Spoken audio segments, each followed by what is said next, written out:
Margin apply করার পরে আমাদের এটা দরকার নাই, রিমুভ করে ফেললাম।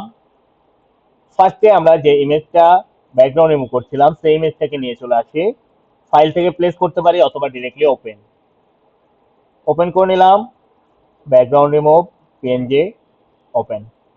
এই ইমেজটাকে ড্র্যাগ এন্ড ড্রপ করে নিব, পিএনজিটা ওপেন করব কারণ এখানে আমাদের বেশ কয়েকটা লেয়ার ছিল ফটোশপে, নর্মালি ওটাকে ড্র্যাগ করতে গেলে আমাদের ইমেজগুলো আলাদা হয়ে যেত। সো পিএনজি ওপেন করে ইমেজটাকে প্লেস করে নিচ্ছি।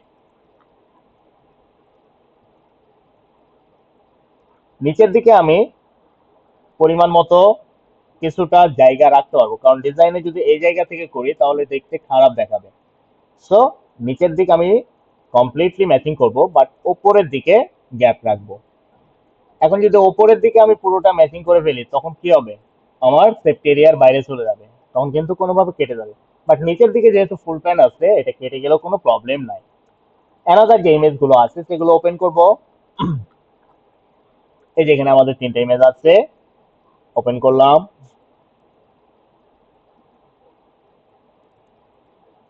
এটার ব্যাকগ্রাউন্ড রিমুভ করবো, তো এখানে আমাকে পেন টুলও ব্যবহার করতে বলে না, কিছু ব্যবহার করতে বলে না, নর্মালি ব্যাকগ্রাউন্ডে আনলক করব।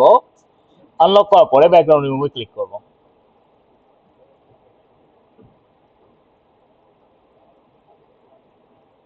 বুঝছে, ব্যাকগ্রাউন্ড রিমুভ হয়ে গেছে, বাট এখানে কিছুটা রয়ে গেছে যেগুলো আমাদেরকে আরেকটু রিমুভ করতে হবে। সো এখান থেকে ব্রাশ টুল সিলেক্ট করব, মাঝখানে ক্লিক করা আছে অলরেডি। দেন এখানে ম্যাজিক কন্ট্রোল সিলেক্ট করে আমি ক্লিক করলাম, সিলেক্ট হয়ে গেছে, ব্যাক স্পেস দিলাম, রিমুভ। মাস্কিং অবশ্যই ক্লিক করে রাখবো।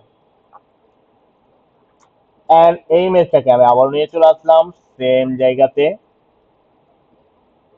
কন্ট্রোল টি প্রেস করে ট্রান্সফর্ম অথবা ট্রান্সফর্ম প্যানেল থেকে ট্রান্সফর্ম শো করে ইমেজটাকে যথেষ্ট পরিমাণ ছোট এবং বড় করে ম্যাচিং করে নেব। এখানে আমাদের কিছু টেক্সট বা টাইপোগ্রাফি আছে, সেগুলো অ্যাপ্লাই করব। এখানে আমাদের একটা ব্যাকগ্রাউন্ড আছে, ব্যাকগ্রাউন্ডটাকে নিয়ে চলে আসি। এই যে ব্যাকগ্রাউন্ড, ওপেন করেও নিয়ে আসতে পারি অথবা প্লেস এমবেড করলেও হবে।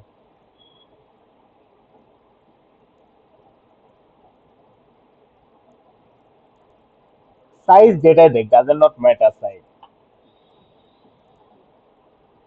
এখন আমাদের এখানে লিখতে বলেছে কি, বাংলায় লিখতে বলেছে ঘন এবং মজবুত চুলের যত্ন এবং কিছু স্টেপ আছে।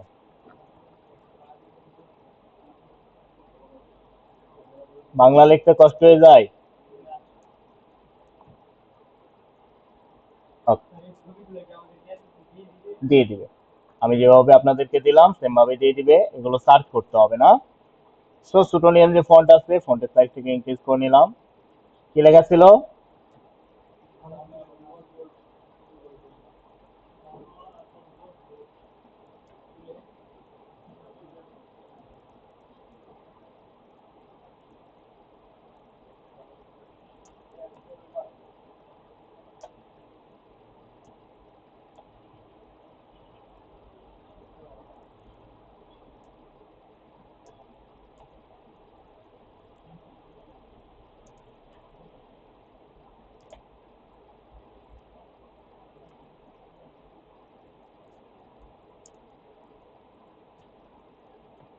মজবুত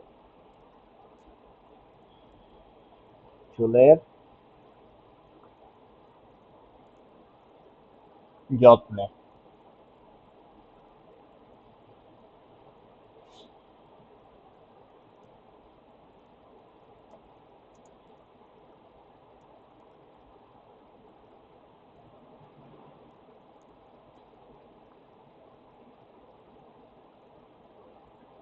সো নর্মালি লেখাটা লিখে নিলাম, লেখার পরে প্যারাগ্রাফ অ্যালাইন সেন্টার করে নিচ্ছে, এবং এই জায়গাতে আমাদের বেশি পরিমাণে গ্যাপ আছে, বা দেখা যাচ্ছে আমি ইমেজ থেকে আরো সরাইয়া এডিট। এখন এখানে একটা সেভ ক্রিয়েট করা আছে, নর্মালি দেখতে পাচ্ছি। এই সেভটা আমরা ক্রিয়েট করব, রেক্ট্যাঙ্গুলার সেভ ক্রিয়েট করে নর্মালি ড্র্যাগ এন্ড ড্রপ করতেছি, একটা সেভ হয়ে গেছে। স্টক কালার 0 করে দিব, ফিল কালারটাকে চেঞ্জ করে নিচ্ছি। পরবর্তীতে আমি ফুল কালার চেঞ্জ করব, কোনো প্রবলেম নাই। এখন এই শেপটা যদি আমরা দেখি একটু বাঁকা রয়েছে এবং কর্নার গুলো একটু কার্ভ রয়েছে। সো এই জন্য এই শেপটাকে কন্ট্রোল টি প্রেস করে ট্রান্সফর্ম করব, দেন কন্ট্রোল প্রেস করে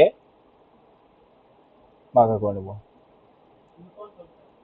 শুধু কন্ট্রোল ধরলেই ডিরেক্ট সিলেকশনের মতো কাজ করবে, দেন এটাকে ধরে বাঁকা করে নিলাম। সো হালকা চোক্কা করে দিলাম। এই একটা শেপ, অল্টার প্রেস করে ডুপ্লিকেট অ্যানাদার শেপ ক্রিয়েট করে নিচ্ছি।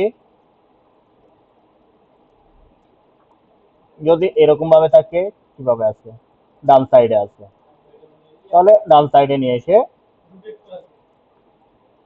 করো, রাইট বাটন প্রেস করে হরিজন্টাল। এখন দুইটা সেট এখানে মূলত গ্রেডিয়েন্ট কালার অ্যাপ্লাই করা আছে, চাইলে আমি সেম একটা কালারের উপরেই কাজ করতে পারি। তো একটা কালারেই কাজ করি আমরা, তাহলে আমাদের সুবিধা হবে দুইটা লেয়ারকে ফিক্সড একটা লেয়ারে কনভার্ট করে নেব। কন্ট্রোল ই, সিলেক্ট থাকা অবস্থাতে এই যে একটা লেয়ার, দুইটা লেয়ার, দুইটা সিলেক্ট আছে। এখন করব কন্ট্রোল ই অথবা মার্জ সেপ, দুইটা সেপকে একটা সেপে কনভার্ট করে নিলাম। এখন আমি ডাবল ক্লিক করলে যে কোনো সময় এটার কালার চেঞ্জ করতে পারবো, একসাথে কালার চেঞ্জ হচ্ছে। তো যেহেতু আমাদের ব্যাকগ্রাউন্ডটা স্কাই কালার আছে, তো স্কাই কালারের উপর ফলো করে আমি এটাকে চেঞ্জ করে নিলাম। আবার চাইলে গ্রেডিয়েন্ট যদি আমরা অ্যাপ্লাই করতে চাই, গ্রেডিয়েন্ট অ্যাপ্লাই করতে পারবো, কোনো সমস্যা নাই, ডিপেন্ড আওয়ার চয়েস। সিলেক্ট করলাম, ডাবল ক্লিক করব, রাইট বাটন প্রেস করে ব্লেন্ডিং অপশন, দেন গ্রেডিয়েন্ট কালার,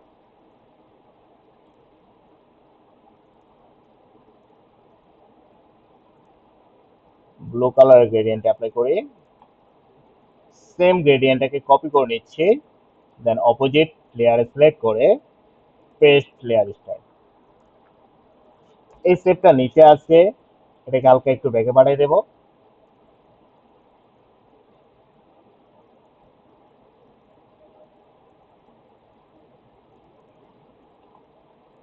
বুঝা গেছে?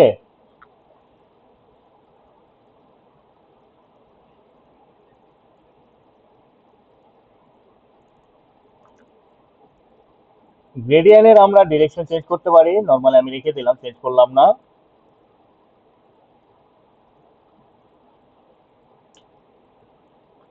এটার চারি সাইড দিয়ে আবারও একটা কি বর্ডার রয়েছে। So, এটা আমাদের ইলিস্ট্রেটরের ক্ষেত্রে অফসেট পাথ করলে হয়ে যেত, বাট এখানে আমাদেরকে করতে হবে অ্যানাদার একটা সেপ, দুইটাকে মার্জ করে কন্ট্রোল জে ডুপ্লিকেট এবং এটাকে বড় করে নেব হালকা। কি দরকার নাই, আমাদের ফিল কালার দরকার নাই, স্টক কালার। সেখান থেকে আমরা ফিলটাকে 0 করে নিলাম এবং ডাবল ক্লিক করে শুধুমাত্র স্টক কালার রাখবো। বয়েস এত ঘুম কই তাইকা, ঠিক আছে,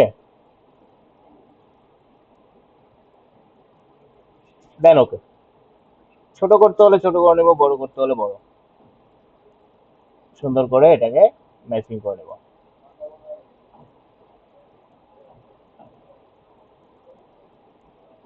এই দুইটা স্টেপের মাঝখানে আমার বসবে কি টেক্সট, এই লেখাটা, বাট এটা আগে লিখেছি যার কারণে এটা নিচে চলে যাচ্ছে। কিভাবে উপরে নিয়ে আসবো? অ্যারেঞ্জ থেকে অথবা এনে রাইট বাটন প্রেস করলে অ্যারেঞ্জের অপশন আসবে না, লেয়ার থেকে ধরে ড্র্যাগ করে নরমালি উপরে নিয়ে চলে যাব, অথবা কন্ট্রোল সেভ থার্ড ব্র্যাকেট।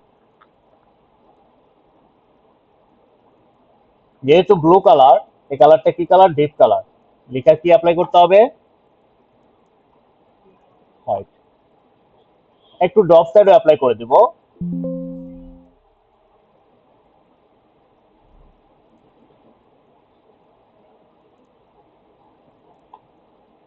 এবং এই স্টেপটাতেও, যে স্টেপটা আমরা ক্রিয়েট করেছি, এই স্টেপটাতেও একটু ড্রপ সাইডও অ্যাপ্লাই করে দিচ্ছি।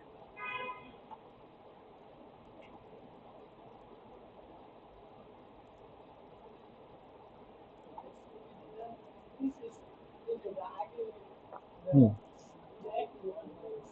কোনটা? দুইটা স্টেপ যেহেতু মার্চ করা হয়েছে এই কারণে দুইটা একই রকম হয়ে গেছে।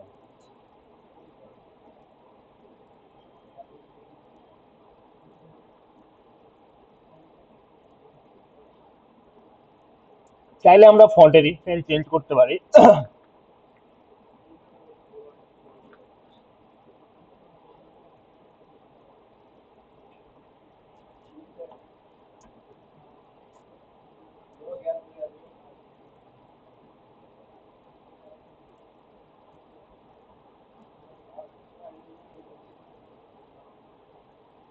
একটা সুন্দর ফন্ট দিলে ডিজাইন একটু সুন্দর হয়ে যায়।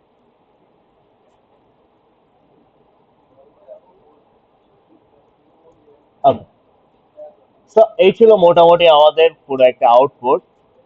এখন দেখা যাচ্ছে আমাদের এই জায়গাটুকু একটু ফলো করতে হবে যে আমরা যে শেপ গুলো ক্রিয়েট করলাম এইগুলো এই জায়গাতে থাকলে ভালো লাগে নাকি আর একটু নিচে নামায় দিলে ভালো লাগে। তো মাঝখানে থাকলে যেহেতু উপরে গ্যাপ অনেক রয়েছে নিচে অনেক গ্যাপ রয়েছে, এই জায়গাতে থাকলে কি অনেক বেশি গ্যাপ লাগে। তো এটাকে সেন্টার পয়েন্টে নিয়ে চলে আসলাম, সুন্দর হবে। এখন দেখা যাচ্ছে এই ইমেজটা বাস্তব লাগে না, বাস্তব দেখানোর জন্য একটা অ্যাপ্লাই করতে হবে ড্রপ শ্যাডো। নর্মালি দেখা যাচ্ছে আমরা এই ইমেজ থেকেও ড্রপ শ্যাডো অ্যাপ্লাই করতে পারি। তো আমি এই ইমেজ থেকে করবো না, নতুন একটা লেয়ার নিয়ে নর্মাল ভাবে একবার ইজি ড্রপ শ্যাডো যেটা হয় সেটা করে দিচ্ছি। নতুন একটা layer, blank, new layer, brush tool select করবো, দেন যে কোনো একটা জায়গায় ক্লিক করব, সাদা কালার হয়েছে, এবং ব্রাশটাকে অবশ্যই সিলেক্ট করব ব্লার টাইপের। কি টাইপ? ব্লার।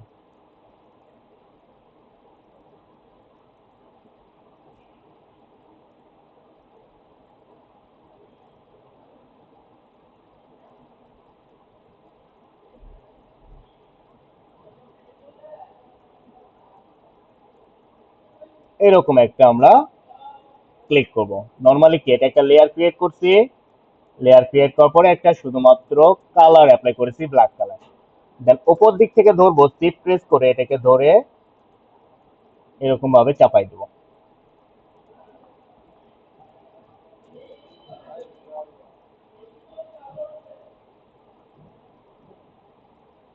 এন্ড এই শ্যাডোটাকে নিয়ে চলে আসবো ওই ইমেজের নিচে। সো ওভারঅল আমি পুরোটার উপরে একটা শ্যাডো অ্যাপ্লাই করতে পারি, অথবা চাইলে তিনটা আলাদা আলাদা ভাবে শ্যাডো অ্যাপ্লাই করতে পারি, যেটা বেটার দেখা, হয়তো বা তিনটা আলাদা আলাদা করলেই একটু বেটার দেখাবে।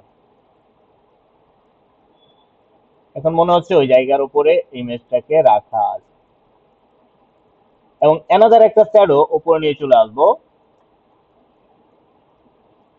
দেন এই জায়গার উপরে হালকা করে বসাই দেবো।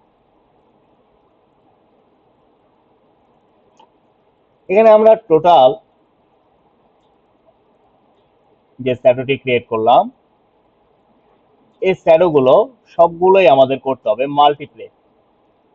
সিলেক্ট করলাম ওভারঅল, দেন মাল্টিপ্লে।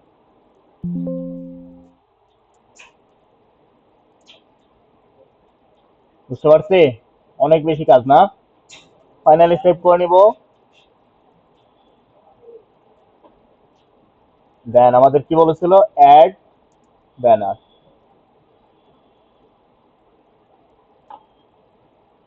এবং এক্সপোর্ট করে নিব জেপিজি।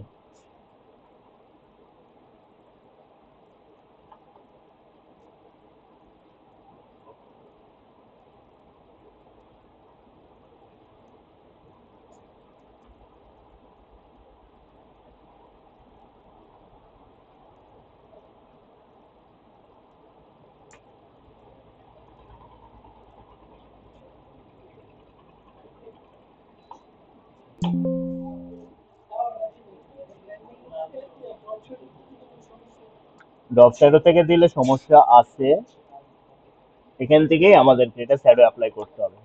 শ্যাডো বেশ কিছু ওয়েতে দেওয়া যায়, বেশ কিছু পজিশনের ক্ষেত্রে। ঠিক আছে, করতে পারবো? 2-3টা ছবি নিয়ে এসে বসাই দিলে কাজ শেষ। ওকে, তাহলে আমরা করি। এখন অলরেডি বাজে 41। আপনারা কাজ করবেন 1:30 পর্যন্ত, ঠিক 1:30টার মধ্যে কমপ্লিট করে দেবেন।